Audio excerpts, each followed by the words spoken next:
Hello everyone, welcome to today's video.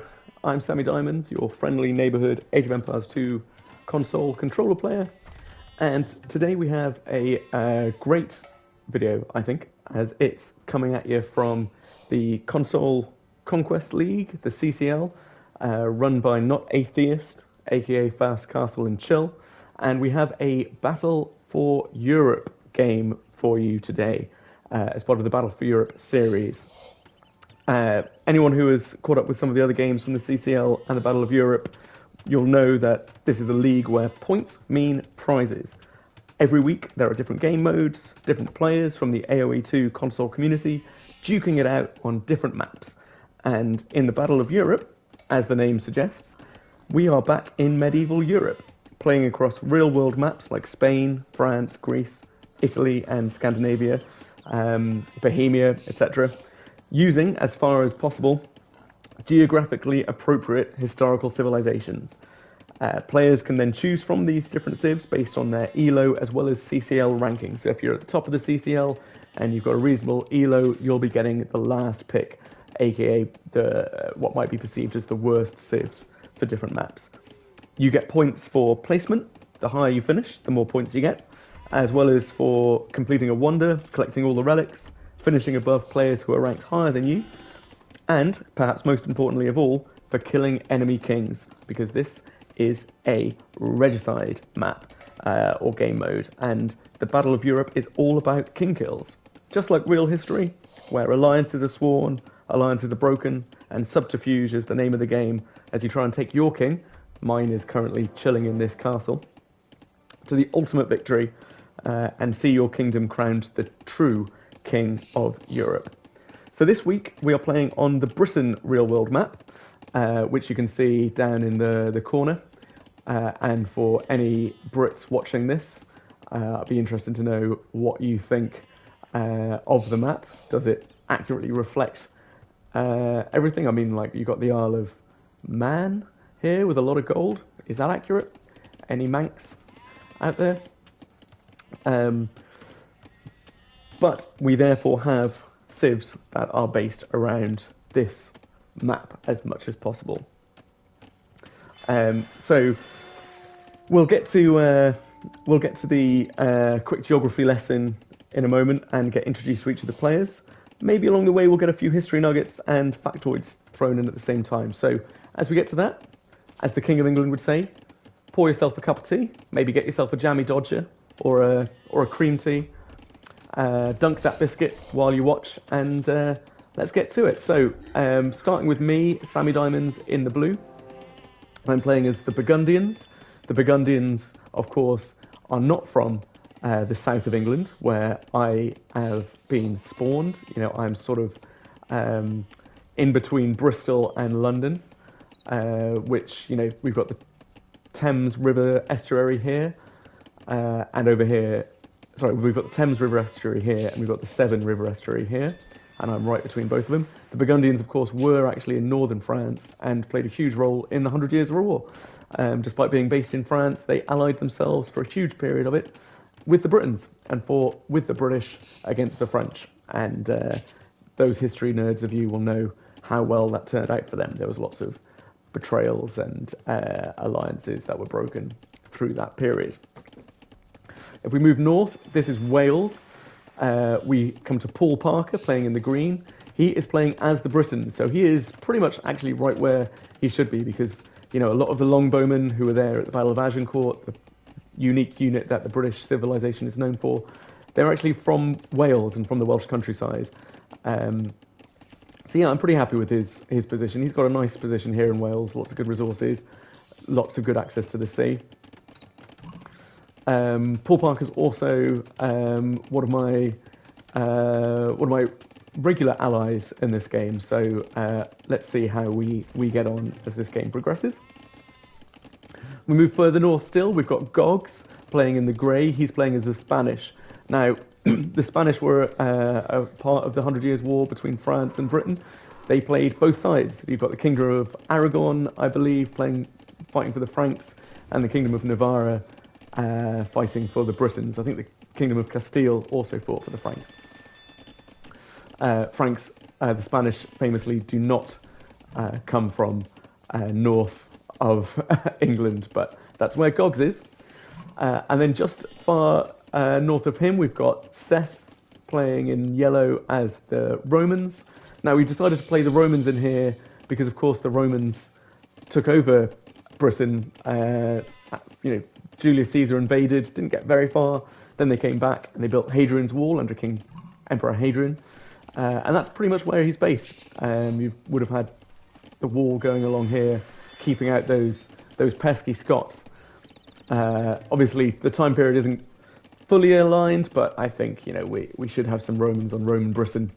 Coming from the West Country where I grew up in England, actually from Bath, which is a Roman city where we've got some of the oldest Roman paving stone, and we've famously got the Roman baths, which are a worldwide famous historical attraction. There are only 3 hot springs in Britain. They're all in Bath, and the Romans loved a hot spring. They loved a bathing house. You can find them all over Italy, Turkey, Greece, wherever their empire was. You can also find them in York and in Bath, but the York springs were cold and the Bath springs were hot, therefore they are better. Sorry, anyone from York watching this. Then going to even further north, to merry old or bonny old Scotland, we have Manbearpig, who is actually from Scotland, so this is excellent for him.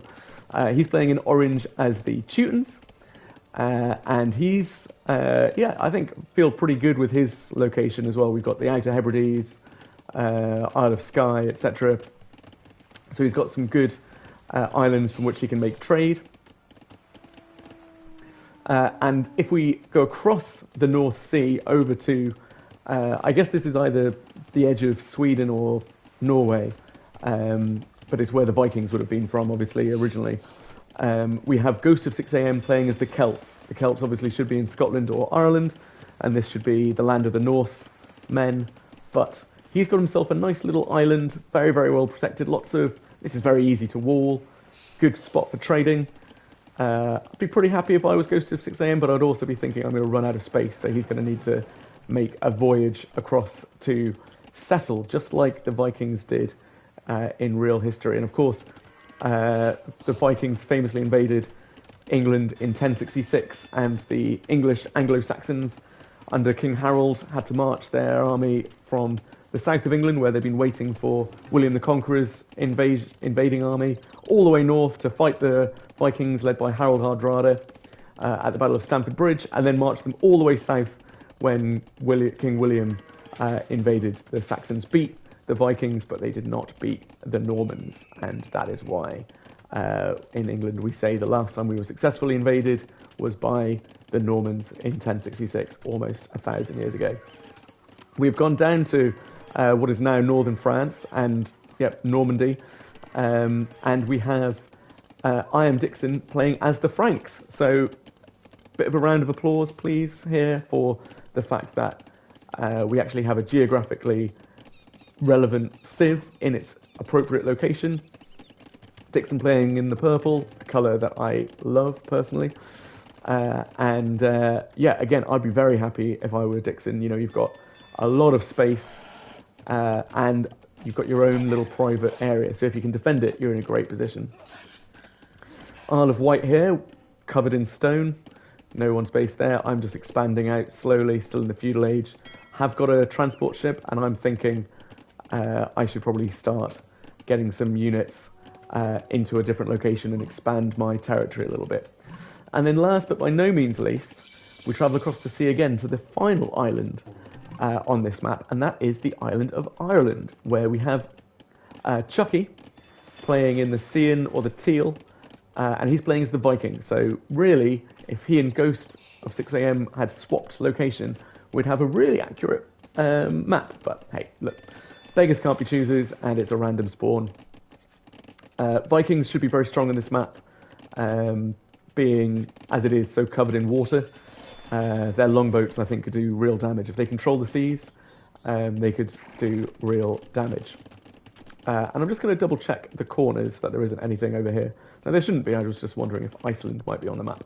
It is not. So I'm going to just speed up the speed a little bit, as these games are all about diplomacy. and often they take a while before the fighting actually starts. You know, you can see trade is coming up. We've all been allied since the beginning, and as these games in the CCL and the Battle of Europe are all about alliances, just like in T90 community games, there's a lot of chat going on. We don't, you know, we play on the console, we play on a mixture of Xbox and PlayStation 5s, and so it takes way too long most of the time to type out and send messages to one another. However, we are always in a voice lobby, so we are chatting away, you know, saying, let's get some trade going, here's what I'm doing, making deals. You know, I've just sent my guys over to the Isle of Man to get that gold. I think that was a good shout. I haven't sent any people to the Isle of Wight to get the stone, but I will. And people are flaring things. I think Man Bear Pig is just saying, look at all my docks. I've got loads and loads of docks to go, so you can trade with me. And trade is huge. Like, if you've got good trade, you know, I mean, Ghost of 6am's also got in a good spot. Or if you're in a position where you can cut off people's trades, people are going to be much less likely to fight you. And at the moment, everyone's just trying to get to Imperial Age and the Castle Age, and just collect resources, really, research the techs. But you know, once everyone's in the Imperial Age, you do start to get a little bit nervous, and you start thinking, you know, what's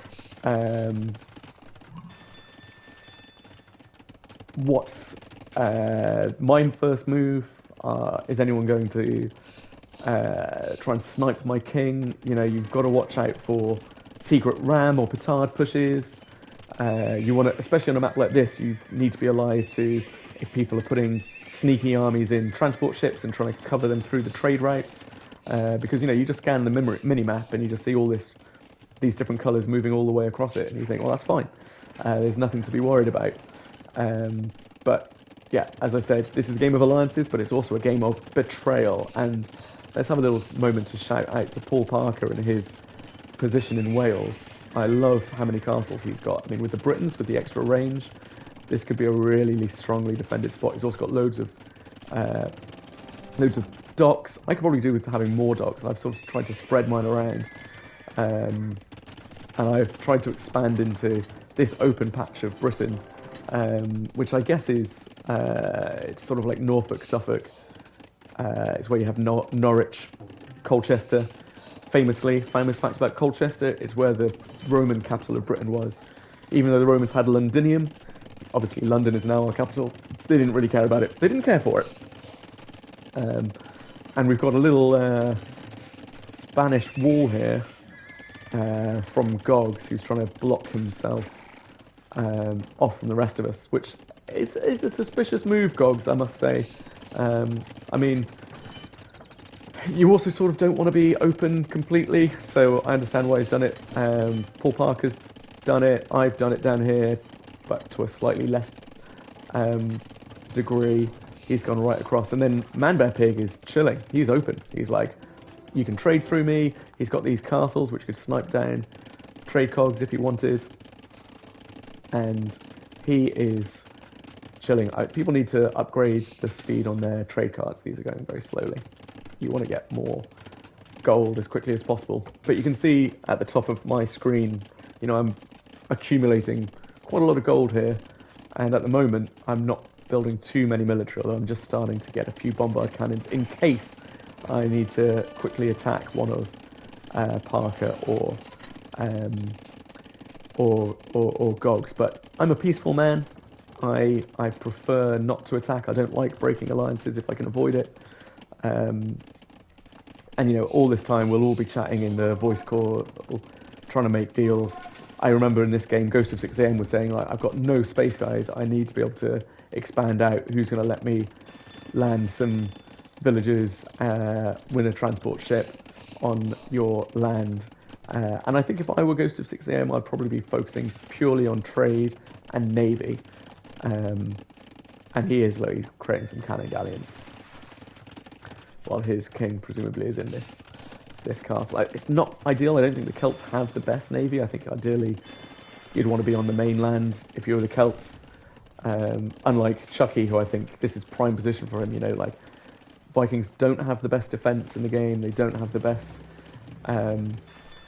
army, although their berserks are good and their archers are good. But they do have an amazing navy, and he's starting to build up longboats and galleys. And I think Chucky's probably going to be focusing on them a bit more. And as we reach the 40-minute mark, I'm going to speed up again. You know, I'm a bit suspicious of these bits of navy that are coming through. I think it's also fair to be slightly suspicious of Ghost of 6 AM in general in these games. He likes to attack first. Not all the time, but if he can, he will. And I mean, just a quick look at scores here. Paul Parker has a very high score, leading the way, as does Dixon, who, again, look at this spot. You know, as the Franks, he's in a very good position. He's actually clearing space and killing some vills, which is a big sign that he's thinking of going military. And let's just see, he's just got trade cogs in queue for now. He's at 200 pop.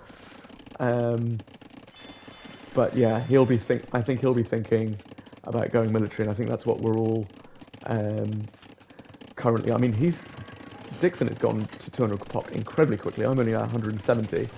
I'm starting to get more military, but it's mostly defensive. I'm not trying to build a big army. I don't want to attack Parker, mainly because I'm very scared of all these castles. They look very strong. And Ghost has gone big on pretty much all cannon galleons. So he's maybe thinking, take out castles in the first instance, take out docks, stop people before they can amass any other units. He might want to mix in some fire galleys or something in case, just to protect his cannon galleons. I'm not sure if the Celts get elite cannon galleon. He's on 150 pop, and he's just got more cannon galleons in queue. And look, Paul Parker is signalling there, saying, "I have spotted, I have spotted your Navy Ghost." And Ghost, I don't know if he's thinking he can just go unnoticed, maybe do a sneak attack, but now everyone's pretty much aware that he's doing, at least got a pretty sizable army, or navy. Another castle going down for Gogs, for Paul Parker. What is that now? 11. That's a lot. That is a lot. Actually, a good spot to potentially build a wonder here in between all that. Although I could range it. He'd want to defeat me first if he was thinking about going for a wonder victory. Still amassing cannon galleons from Ghost. 34 for them. No navy or military that I can see from Man Bear Pig, although he's building up. And there's a bit of a traffic jam here that Paul Parker is signalling, and I'm signalling and just saying, we've got villages and trade cogs, trade carts. One thing I really miss, the fact that trade carts on console don't show how much gold they've collected. Is there a way to find out? I don't know. I'm keeping an eye on these. Oh, and look, we've got a transport ship, and one is fully loaded up. Let's see what's on that. Just villages. So I wonder if Ghost is thinking using the cannon galleons as a way of bargaining. You know, I will not destroy your markets and castle in exchange for letting me land some villas, because he needs to expand.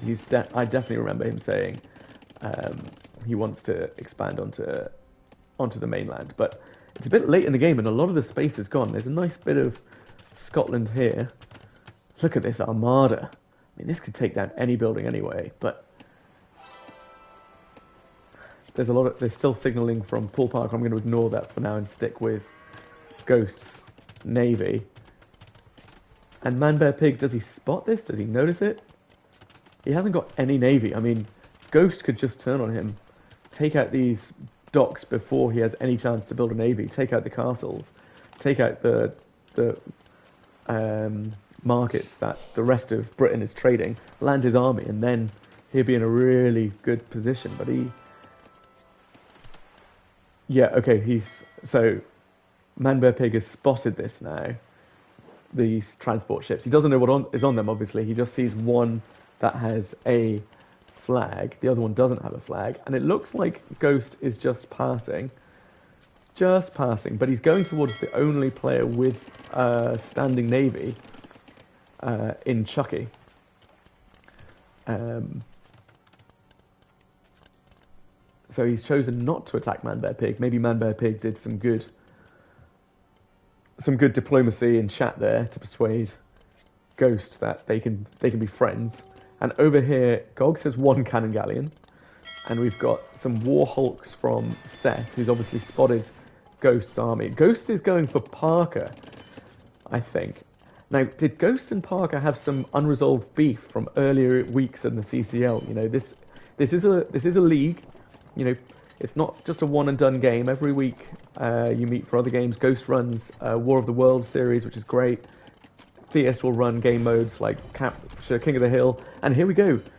Ghost has turned on Paul Parker and is taking out his docks. And these docks are going to melt.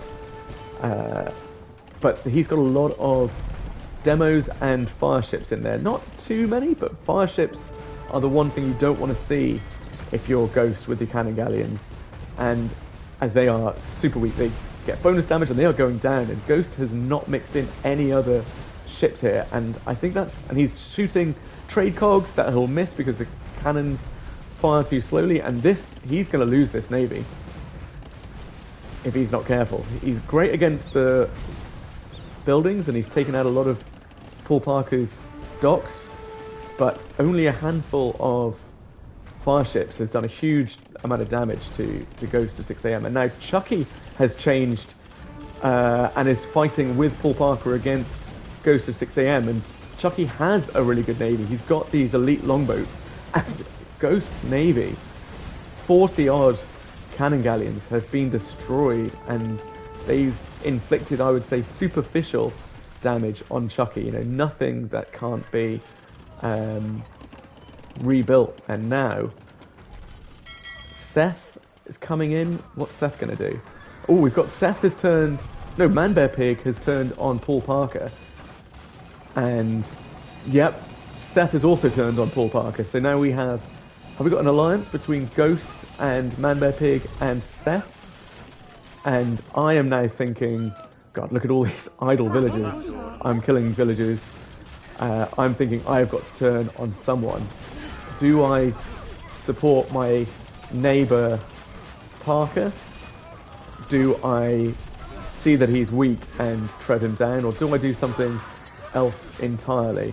And now we've got Gogs, who's got a very big navy himself, and he's built up some conquistadors. The other option, of course, that you can always go for, as some of my navy is over with Chucky for some reason. I think that's a waypoint pathing issue. The other option you have is obviously just to sit this out. You know, if I were Ian Dixon, I would definitely be doing this. I mean, look at his base. This is a great spot for a wonder, by the way. If I were Dixon, I would be thinking, great, I can let these bot guys duke it out and waste their resources. I have a huge amount of resource in the bank, so I'm not eager to start fighting, but I know I'm going to need to at some point. And Paul Parker is doing a fantastic job of fighting, although he has just lost all of his light cav to these Dromons. Unlucky. But these longbowmen, 12 range, you know, basically as good as a bombard cannon. And you know, despite the big push from Seth and Man Bear Pig, they've taken down some of the walls. And these Dromons are going to take out the Trebs, but they've not even taken out one castle, although this one is very, very weak. Gogs is doing something.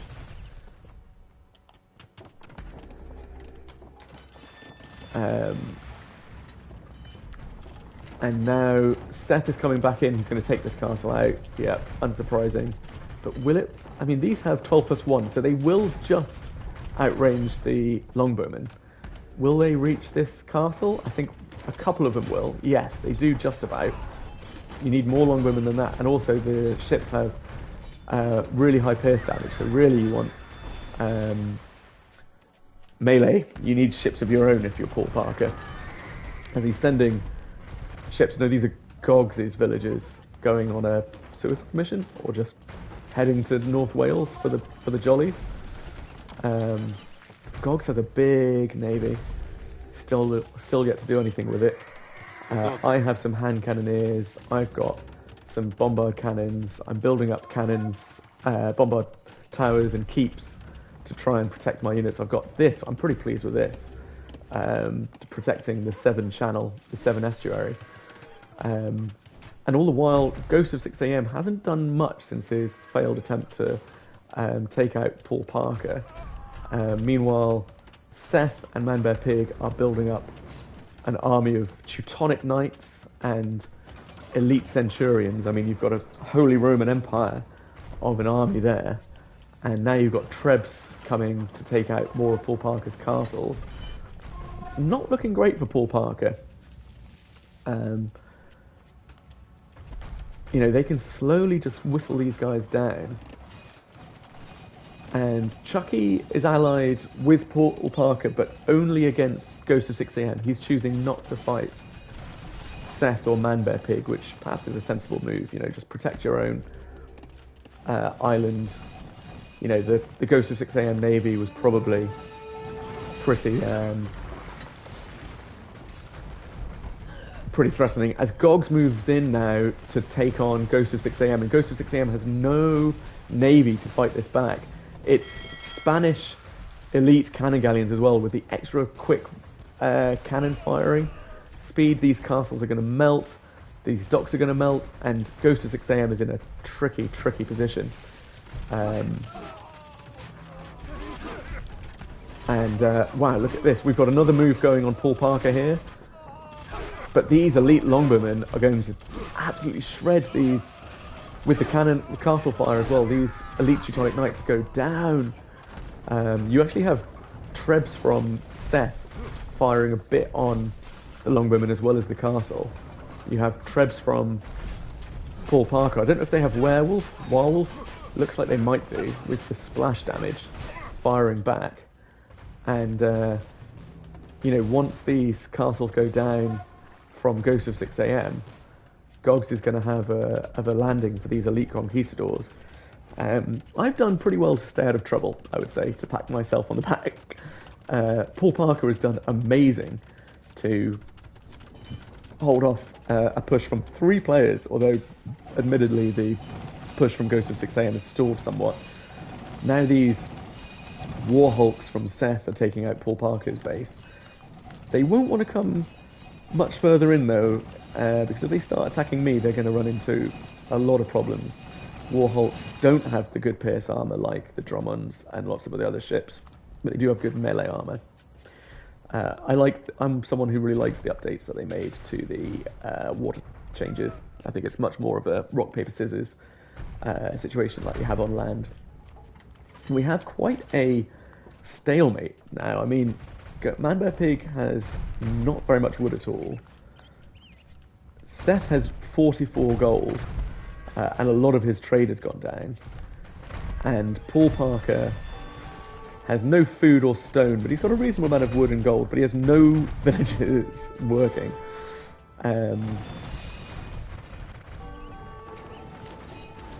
The real...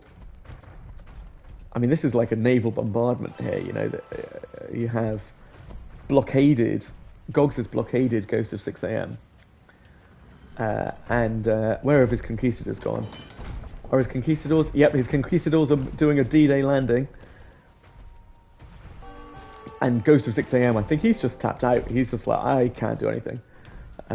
What's his resources like? Oh, his resources are good. Like, he could be building archery ranges, he could be building light cav, but it looks like he's just accepted his fate here.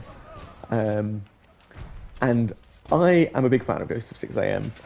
So I haven't really realised at this point, I've been focusing on the big battle happening near me, but I realised that Gogs has gone to attack Ghost.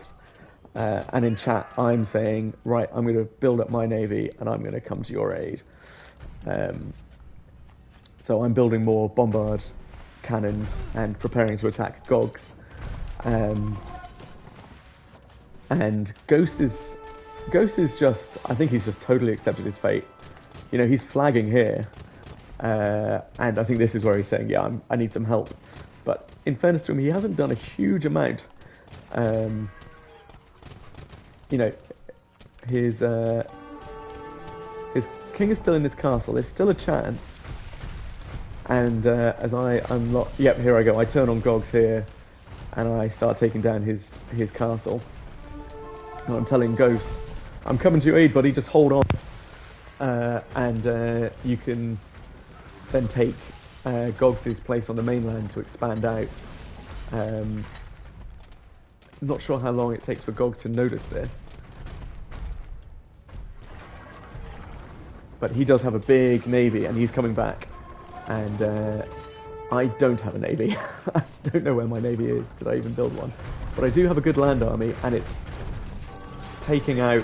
Oh, as he takes out Ghost of 6 AM.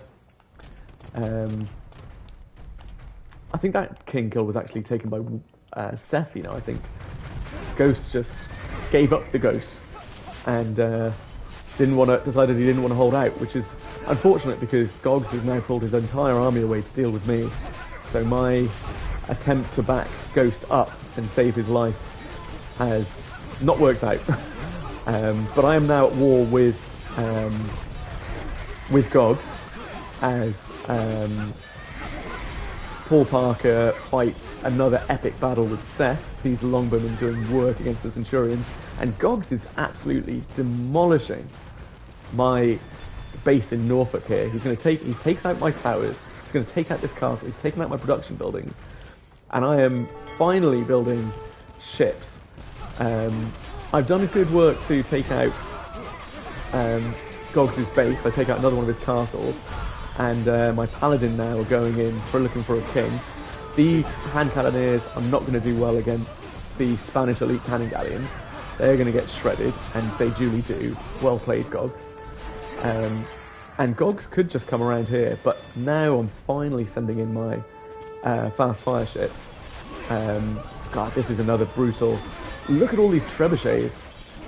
Longbowmen versus elite centurion. Here go the fire ships against the cannon galleons, and Spanish cannon galleons will do much better than the Celtic cannon galleons that we saw against fast fires when Ghost played against Paul Parker earlier. But they are still at a disadvantage. I mean, he clears up one wave, but I've got more coming. Meanwhile, these longbowmen do go down, and the elite centurion with 7 pierce armor have wiped those longbowmen out and are now coming under the castle fire. I think Seth needs to bring them back. And Gogs has died. I think I've killed him. Yes, I pushed through and sniped his king here with my paladins, but I am still allied with Seth, mainly because I've completely run out of wood. I have no way to rebuild more ships. But Gogs is out of the game now as I kill the rest of his navy. And if I wasn't just recording this from console, if I had capture age, I'll be able to go back and rewind and see that king kill. I'm sorry. We'll just have to take my word for it. Seth was allied with Gogs until the end, fair play to him, but I chose not to fight multiple people. So now we've lost Gogs and we've lost Ghost of 6 AM, and we're in a bit of a stalemate. I am on less than 100 wood, and I really need... I've lost most of my trade cogs, and what is Ghost of 6 AM flagging? He's got a relic, I think, and he's saying that Gogs' army is still up here, with one elite conquistador going back and forth. And Seth is now moving his warhawks to potential... I mean, his warhawks will absolutely destroy my fast fire ships, if that's what he chooses to go for. And I'm trying to rebuild my production buildings, but Look, I've got 77 wood in the bank. I need to sell resource. I've got almost 21,000 food. I should really be selling that and buying wood and then making more trade cogs, and then, you know, with the updated patch that allows you to split your trade cogs between gold and wood, getting them onto 50-50.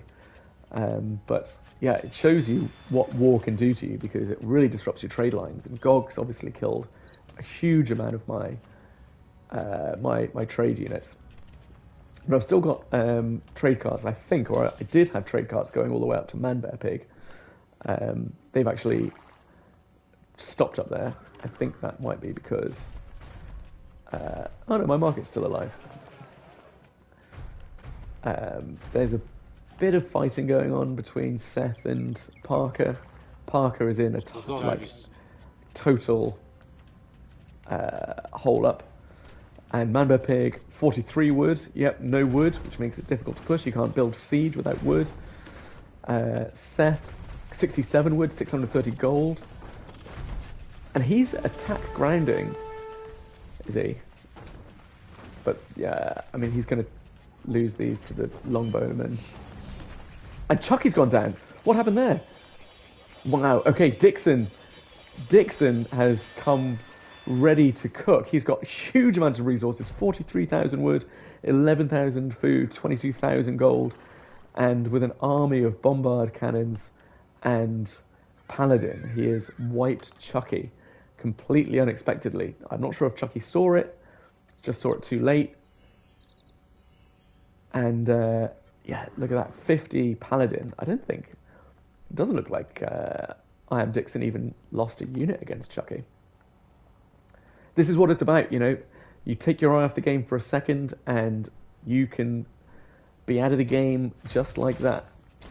And yeah, this now, I mean, if I were Dixon, he's in a perfect position. He could wonder up quite, oh, he needs more. He needs stone, but he could buy stone and build a wonder, and I don't think there'd be much anyone could do about it.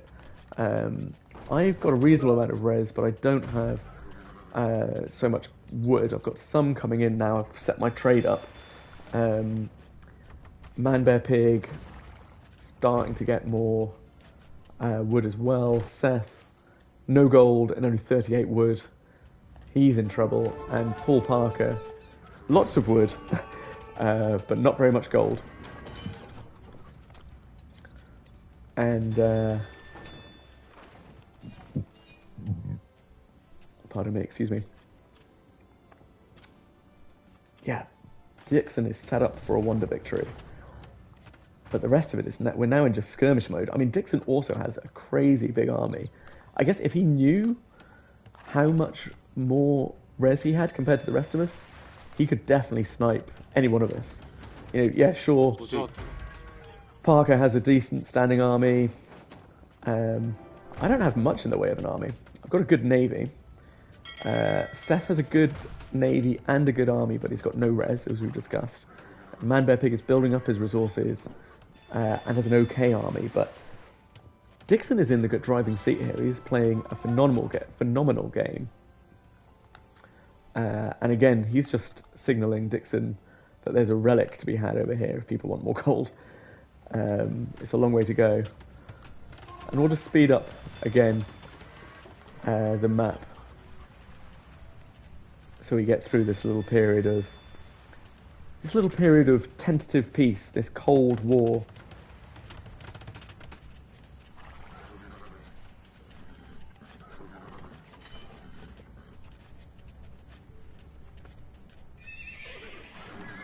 This is the time for lo-fi beats as we chill.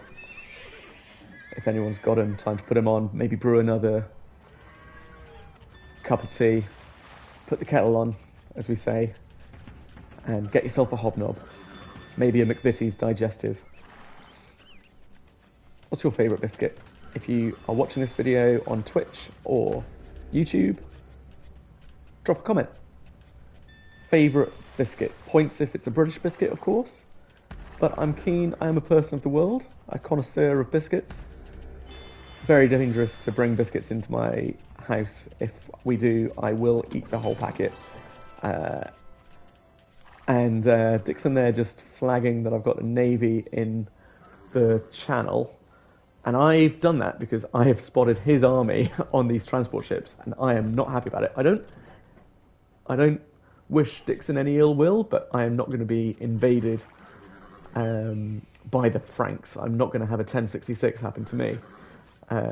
Also, can I just say I like the White Cliffs of Dover here, with the cliffs that the devs have developed, and I love this. This is Dover, and can I just get some points aesthetically for both putting a dock in a geographically accurate place and these two towers? That would be a fun, difficult place to invade.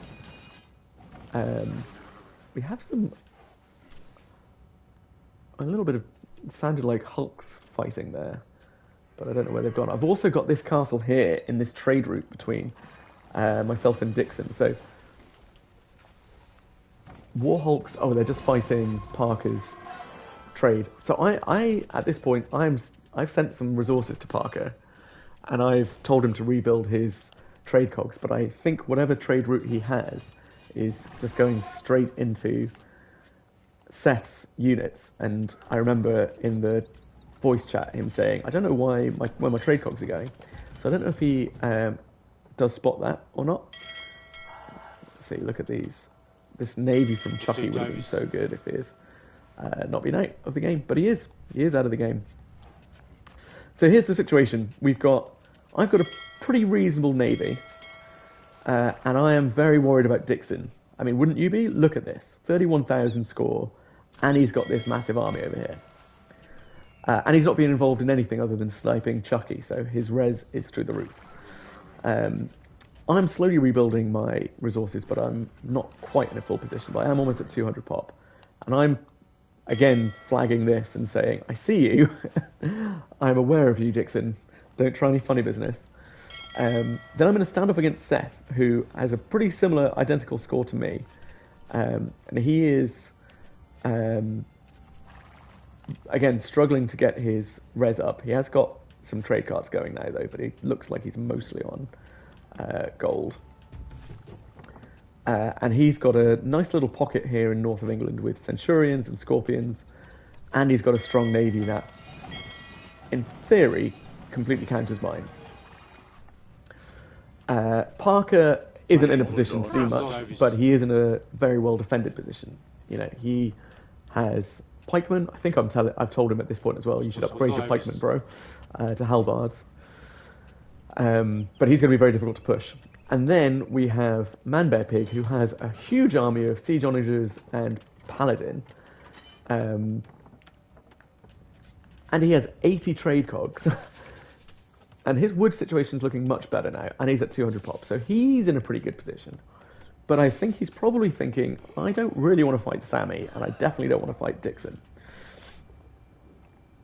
It looks like Seth is sending his trade to Chucky. That's very sensible, because it shouldn't come past anyone. I've also got some navy and my little island here, which should help if I wanted to disrupt some trade, potentially. And again, let's speed up. Seth flagging something, and I'm sending some more resources to Paul Parker. And I'm not quite sure what these flares are about, but people are just getting very nervous. You know, we're down to the last 5 players. Seth moving his navy, but it's a complete standoff.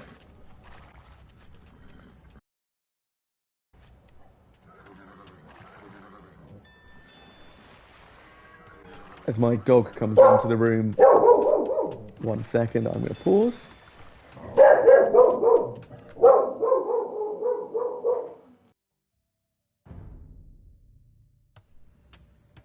Okay, sorry about that. I think the dog has been pacified, and so we can carry on. No, he's still whooping. I can hear him in the other room, but hopefully it doesn't turn up on the recording. As I hear some more villagers being killed somewhere on the map, much like in real life England. Look at this trade. I mean, Dixon has it going on. He's got so much production ready to go. his score just going up and up and up. And something needs to give. You know, we need to have a showdown of some sort.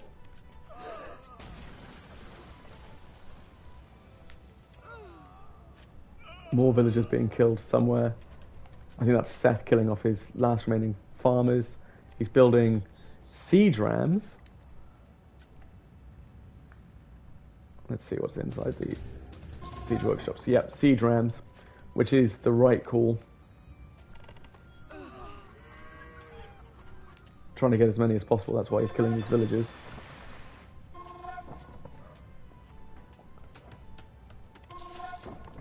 The siege rams will absolutely tank the arrow fire from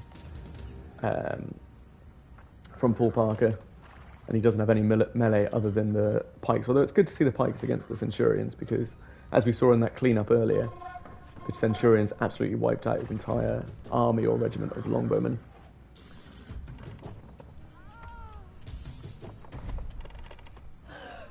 More villagers being killed by Seth. What an unruly king the king of the Romans is. And yeah, Seth has flagged this army, has spotted it, and he's flared it. He's and I think that's actually go time. That's, you know, if he spotted it, I've either got to use it on Parker or on Seth. You know, there's no other reason to have it.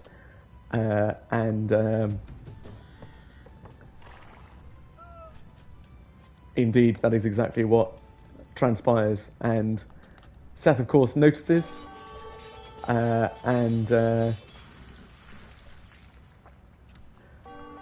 we are now at war, and it will be up to Parker and Man-Bear-Pig to decide who they're going to fight. I mean, I would say, as my navy starts bombarding Seth's docks over here, that Paul Parker has been at war with Man-Bear-Pig and Seth for ages. So, you know, really, is there any choice? He should be siding with me, and indeed that's what he does. He takes this forward.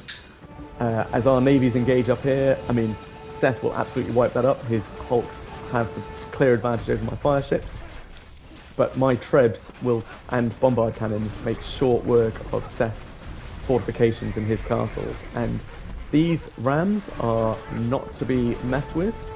Seth is now moving his navy in to fight mine, and my navy is not set up to beat him, and I'm actually going to lose a lot of soldiers here. I need to bring my paladins in. I am out of position here as they do engage, but I'm going to lose my bombard cannons to these centurions, and these heavy scorpions from the Romans are going to do damage against my paladins, so I'm using my trebuchets to fight his elite scorpions, but the rams are going to take out the trebuchets. They're not going to be beaten by the elite scorpions, the elite longbowmen. The longbowmen are doing their best, these Welsh longbowmen, to take out the centurions, and they will help, but I lose all of my paladins. The Roman siege is strong, man. That is an insane pushback, and I get it completely cleared. My navy's been wiped out. Seth has pushed me back remarkably well, so I'm now teching into galleon over here, building galleons to fight Seth's war hulks.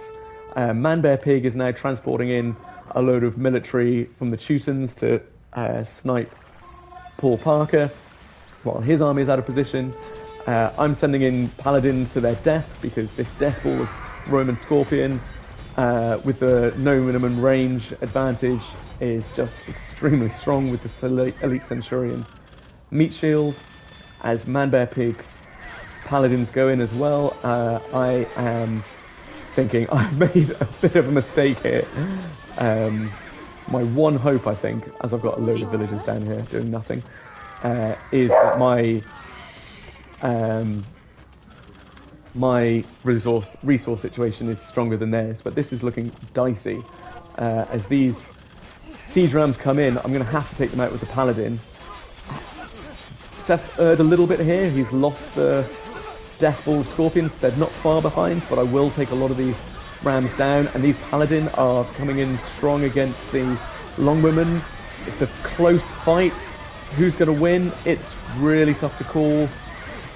More paladin from me are coming in. The longbowmen destroy Man-Bear-Pig's army, and that's huge.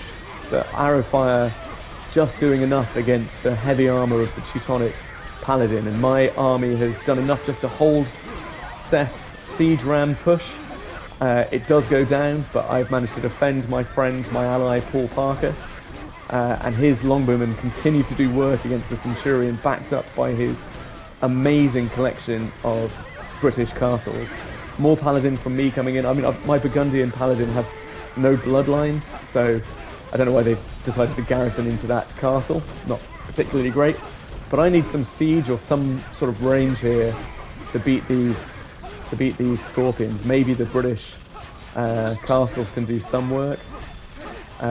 These last two rams, they've taken out one of Paul Parker's castles and I think a couple of the barracks, but with just one siege ram with all of those elite longbowmen, they do go down more. And here I come with my bombard cannons now. This is what I needed earlier. I needed to protect them from Seth's push with his elite Centurion.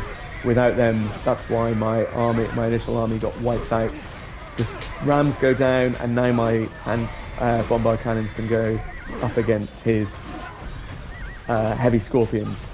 This castle looks like it's not long to the world for Paul Parker. My Paladin go down once again. Once again, these Roman Scorpions are absolutely insane, but they will go down to those bombard cannons. I've got a lot of them, and now Seth is in a pretty poor position. He's got 1 gold in the bank. He's still got trade going, but he's not got that much wood, and he's approaching last stand territory. He needed to kill one of me or Parker there, and my resource, on the other hand, I've got 3k gold, 33k food, 7k wood, and 1,000 stones, so I could build a castle, or, dare I say it, a wonder. I'm teching into Hussar just for a meat shield to hold up his Centurion while Parker's longbowmen do the work. These transport ships from Manbear Pig have been forgotten about, and he's trying to push in with some of the slowest units in the game, siege onagers and elite Teutonic Knights, which that's not, I think, the move against bombard cannons and those longbowmen. And actually Manbear Pig realizes that, and he decides, no, I'm going to have to hold up and do a last stand with Manbear Pig. And now the advantage is with myself and Parker again.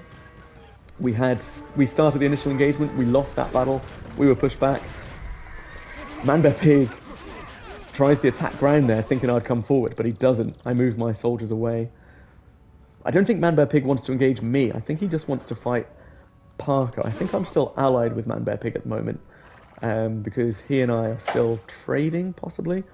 And Dixon is coming up with cannon galleons here, and I think he senses weakness, and I think he thinks he might be able to fight Manbear Pig.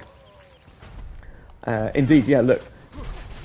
We could fight here, Manbear Pig and I, but Manbear Pig decides to only fight Paul Parker. He's not got any interest in fighting me, which is huge for me, because it means I can just waltz towards Seth unopposed. And Manbear Pig obviously allied with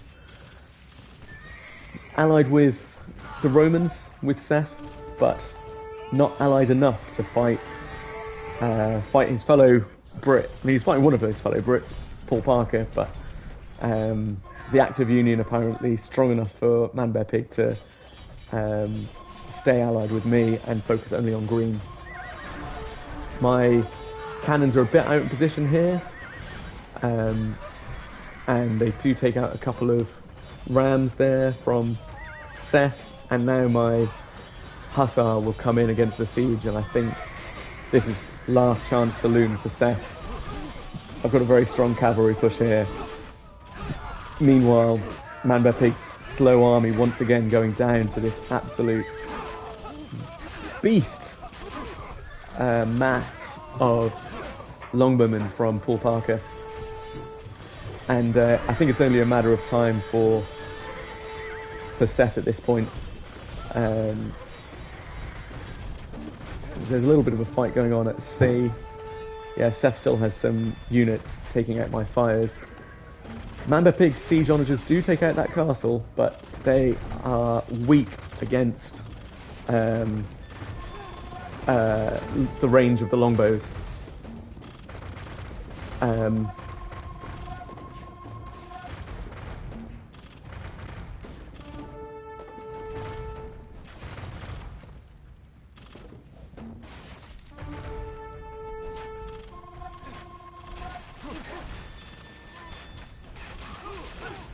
and Man Bear Pig's army goes down.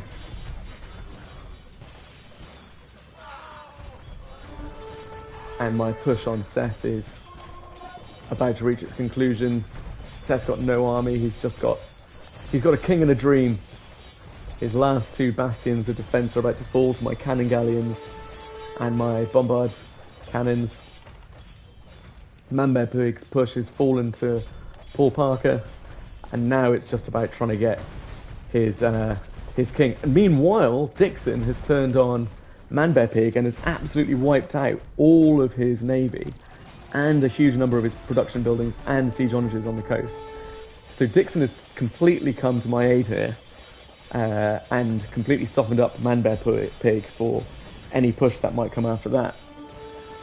So Dixon, if you're watching, many, many thanks. And Seth, it's been a pleasure fighting with you. Your castle has fallen, Seth's castle has fallen, but his king has fled. And I think it might be in Man Bear Pig, one of Man Bear Pig's castles. Although I can't see it.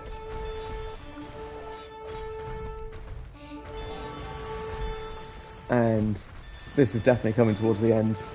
I mean, the slowest Teutonic army in the world. I mean, it will take some of the... You don't want to get too close if you're Dixon's cannon galleons there. Seth is very, very little left, holding on by the skin of his teeth. He's building some transport ships. I wonder if he wants to try and put his king somewhere. He could transport 6 AM's island. That would be very sneaky if he could.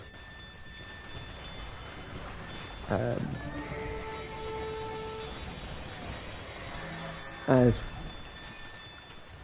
somebody researches treason, I think that's probably me looking for Seth King. And now it's just a case of, you know, Man Bear Pig is completely trapped. And despite having had a long-standing alliance, I think it's going to be shortly time for me to turn on Man Bear Pig, alas. Again, Dixon is in a prime position if he wanted to seize the initiative and build a wonder. He could definitely get that. I mean, here's the king, here's Seth's king, and my hussar just snipes him. Well played, Seth. GG. So then there were 4, and just like in Britain, the Battle of Britain, we've got the Germans, the Teutons, fighting against the British, the Burgundians, and the French. If this ain't historically accurate, I don't know what it is.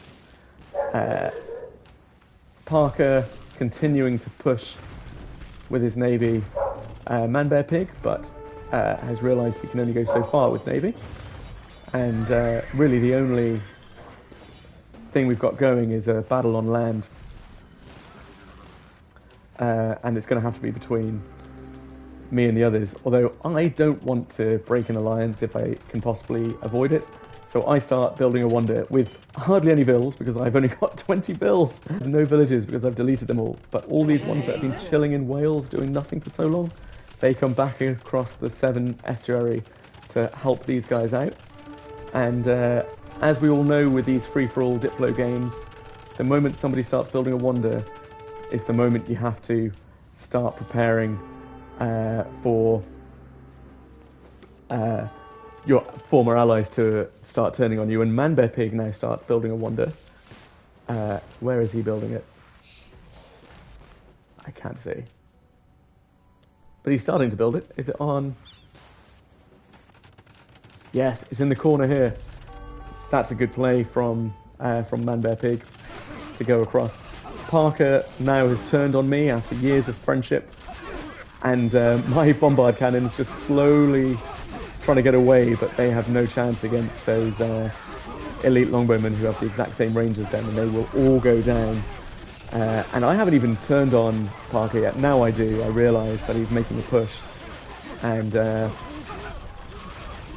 I'm glad I've got these towers to fight, but these longbowmen are going to destroy my cav, and it's going to be a case of whether or not Parker's siege can range my castle and my wonder, and I've got my king is in this castle, remember, so could very easily, all of this could backfire on me, especially if Paul Parker gets my king with that extra range of those longbowmen, but he is coming right into the fire of my castle and my towers. My king ejects, the castle goes down, but my king goes into the second castle. My wonder goes up, points for completing a wonder, remember, in the CCL, so I'll get a point for that, and you can all admire the Burgundian castle. I think it looks cool. My cavalry, meanwhile, have managed to snipe Parker's trebs, and he is now without friends, without a trade route, and with only longbowmen. He is also in last stand territory. He's got nothing more from which he can push. I'm rebuilding towers on my front line to protect my wonder.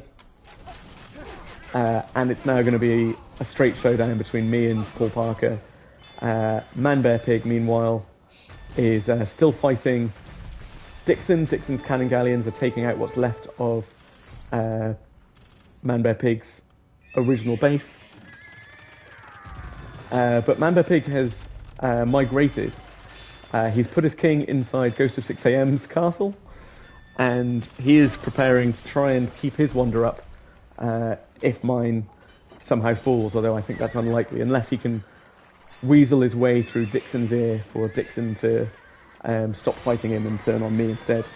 And I can just send in, I've got so much food at this point, I can just send in hussars after hussars, wave of hussars after wave of hussars into Parker's base.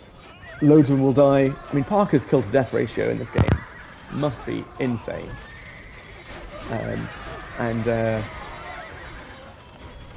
He's into his last castle. Parker's king must be around somewhere. Is it in this castle? I don't know where his king is. Unless he's fled with it.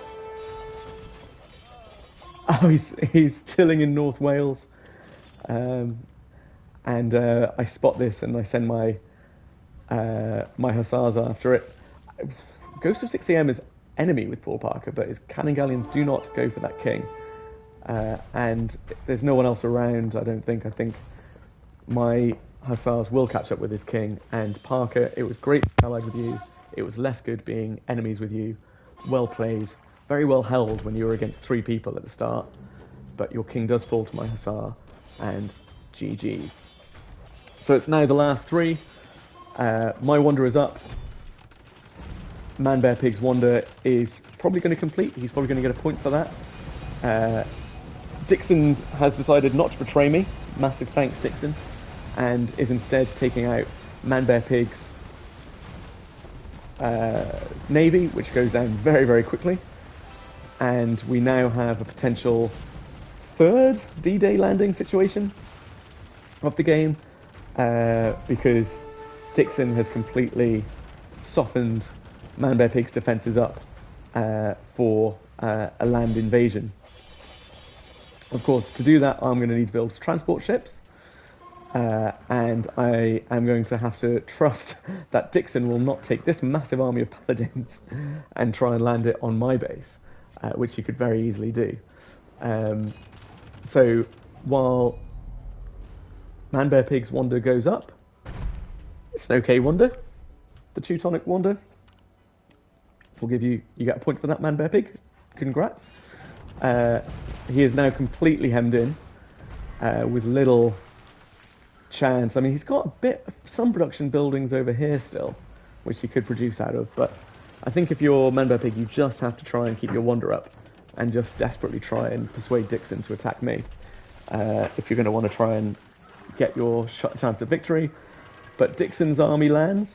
Remember that Goggs' conquistadors are over here from the first game, and this is going to be a big epic battle. I mean, the paladin from Dixon, strongest paladin in the game, the Frank paladin, but when you have Teutonic paladin backed up by siege onagers, that is a tough game. You're going to need to use your cannon galleons to snipe the Teutonic siege. You've got Ghost of 6 AM's walls and fortified gates creating bottlenecks, and they actually retreat to this little forward spot. That's smart because you can then draw the Teutonic Siege into the range of your cannon galleons as the paladins fight, and the Frankish paladins will win in a melee battle. Very well played, Dixon. That is really good micro. Very good strat. I do change diplomatic stance with man bear pig to enemy now, so it seems to be a straight 2v1, and it looks like Dixon and I are going to go to the end together. As man bear pig, decides that he can't win that fight, and pulls his army back. My hussars are now taking out this, so there's no threat from the mainland, which of course, you've got to remove that. If you're me, you've got to protect your wonder. I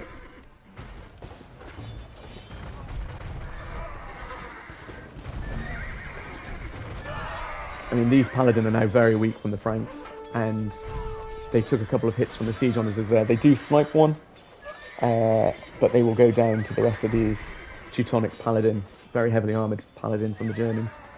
Love this army from Gogs, just chilling, watching it all. The Spanish sitting it out. This slow push through man bear pig's base, I'm just speeding it up a little.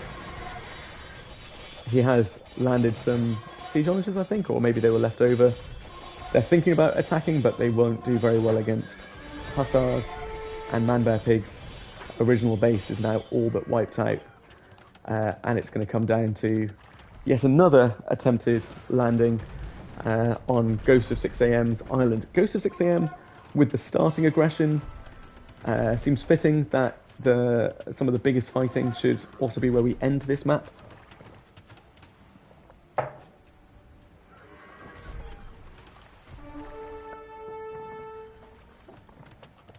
We've got, I mean, if you're looking at it now, I think my position's pretty strong as long as Dixon stays. But look at this army of champions, bombard cannons, and paladin. He's trying to get him onto transport ships. I think if I hadn't left my navy here, maybe Dixon would have been more tempted to try and sail up the Thames and snipe my wonder, much like the Dutch tried, although I believe they sailed up the Medway rather than the Thames. Man bear pig now trying to get some more production buildings on the go, but he won't have many resources. Let's see what he's got. He's got a decent amount of resources actually. He could hold on for a bit longer. I was thinking he might just have to create Teutonic scouts, which are obviously the weakest cav unit in the game, but doesn't look like that's going to be the case. And I'm now preparing to send my land army across on an amphibious landing. I've got my transport ship ready to go. I'm sending my navy across to just once again keep man bear pig in his little corner. I love that Ghost of 6am's castle is still going. I'm still allied with Ghost, remember? I tried to save him from Gogs' invasion, but he sacrificed himself. He saw no light at the end of the tunnel and he killed himself. Well, he gave himself to Seth, who got his king kill. Dixon's still bombarding man bear pig's defences, softening them up with the naval bombardment. And preparing to send my infantry across. That is a huge army of bombard cannons from Dixon. How many is that? 20 paladin and 32 bombard cannons. I mean, man bear pig has no chance with this. It doesn't even need my army, if I'm honest. They're going to come in. We're up for another epic showdown. The one thing here, he's got champion as well mixed in, which is good. So he does have a bit of a meat shield, although that meat shield could easily die to the siege onagers. And then man bear pig's cav could clear up those bombard cannons. It doesn't matter if there's 32 of them, they will not do well against melee units. Big battle here. Big battle right here. The bombard cannons are trying to snipe the siege from man bear pig, taking out the siege onagers. Right move. He gets them. They've got the extra range, remember, but man bear pig's military clear up I am Dixon's shield wall of champions, and there are scout cavalry, Teutonic scout cavalry mixed in here. they will beat the bombard cannons, although they are bringing in the support from the cannon galleon navy to try and force Mamba Pig into a chokehold now, and that's very good play from Dixon. Meanwhile, I've landed over here with my hussars. My winged hussars have arrived, as the Sabaton song goes. The siege onagers get some good hits, but the hussars should clear these siege onagers up, and that is good teamwork from me and Dixon, I'd say. As my bombard cannons are not as many in number as Dixon's, but they will do the job nonetheless. And Dixon's bombard cannons are coming in as well, and it's just a case of trying to destroy Manbear Pig's wonders. I remember I'm allied with Ghost of 6am, so I destroy his castle and then I kill his king. GG's Manbear Pig, you fought valiantly, your wonder falls, your king dies, and now it's down to an epic standoff between the Burgundians and the Franks, much like it was in the 100 Years' War. We have I Am Dixon with a huge score lead and massive resources, 124,000 gold, 124,000 gold versus 31,000 food and 10,000 gold for me. I think Dixon has played fantastically in this game. He's gone for a huge... I mean, he deletes his thrown axeman there. Interesting. He keeps his paladin. I could have kept it up, obviously, and probably got the victory. It was around 100 years left. But I think Dixon's played so well this game, and I am a man of honour. He's backed me up consistently, and for that loyalty, I think it's only fair that I recognise his score is much better than mine. He's played this very well. He got that snipe on Chucky's king, and I'm saying to him, you should take my king, and we'll call it there. So I destroy my wonder, and Dixon in the voice chat now is saying, well, let's do this mano a mano. Send your king to a neutral spot. And I've put my king here in Dover, in the port of Dover, ready to be collected by a transport ship. Dixon could just snipe it if he wanted. But I think we should fight on the Isle of Wight. So I delete my castle that was there, and I Am Dixon transports a lumberjack. And look how hench this guy is. Those are some serious muscles. He looks like the sort of man, a peasant man, but the sort of man who could kill a king, a chubby Burgundian king. So I send him over there, they have a little chat, and we are now going to see a villager versus a king. Remember, kings have high speed, but they have no armour and no attack. And we are ready. Dixon's just saying, remove your navy. I mean, it doesn't really matter. But he's now changed diplomatic stance with his enemy, and we are now going to watch this king be chased slowly around the island. So here he goes, with these doinks. One doink. Doing 2 damage at a time by the looks of things. Is that right? He should be doing 3 damage. Oh yeah, he is doing 3 damage. I just can't count. Any points in chat if you can work out how many stabs this is going to take? I mean, this king has nowhere to go. He runs again, like the coward he is. And Dixon is doing some excellent micro to make sure that this king falls down with a knife in his back. Coming to the end now. 3 more. 1. Dixon, you played amazingly. You deserve this. GG's. My king falls. Dixon gets the win. Thank you so much for watching. That was the CCL Battle for Europe, the Battle of Britain. And yeah, a really fun map. Well done, GG's, to everyone who played. Dixon takes the win. He takes the points. He gets points for finishing above me because I think I was higher than him in the CCL rankings when we played this game. Gets points for the king kills of Chucky and for me. I get points for king kills for Seth, Gogs, and Manbear Pig. Seth gets points for killing Ghost of 6am's king. And I can't remember who got Paul Parker's king. I think it was me. So that's where the points will fall. If you like this, please subscribe, leave a comment. I'll reply on YouTube or Twitch. And big shout out to Not Atheist, aka Fast Color Sul and Chill, for running the CCL. It's an amazing tournament. Massive shout out to everyone who plays regularly, week in, week out. It's an awesome community, the AoE2 controller community, but particularly the CCL Fast Castle and Chill community is awesome. So huge thanks again for watching, and enjoy the rest of your days. Take it easy. Bye bye.